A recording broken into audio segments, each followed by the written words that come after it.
Okay, so now you can have movement inside of these stickers that we're throwing in there. So I'm gonna hit the plus sign and demo how to do that. Go back to the stickers area. I'm gonna hit this plus sign up in the top left corner, and it's actually gonna take me to my own photo library. Now you can grab any photo that you want to, and you're going to notice that one of the things that happens is that it grabs the foreground. And this is a new feature on the iPhone and the iPad as of our last update, where you can actually just isolate the subject of the photo and the background just kind of disappears and makes it transparent for you. Right, so I'm going to hit cancel on this one. But so that is a live photo. But if I go to my live photos here, then I actually know that, hey, I'm really got some photos that I know I can do this with.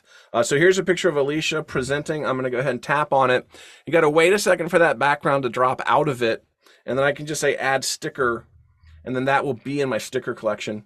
Notice I can add effects if I want to. If I want to make her outlined or puffy or shiny. Again, these are so they look like a sticker, right? She looks like a sticker. Notice up at the top left, I have this off and on where I can have the animation or turn the animation off. If I apply the effect, the animation is automatically turned off. So now that I have this, I can grab this sticker and I can just put it in the conversation. And or if I wanted to, I could put it down into the where I'm actually going to send it as if it was part of the conversation thread.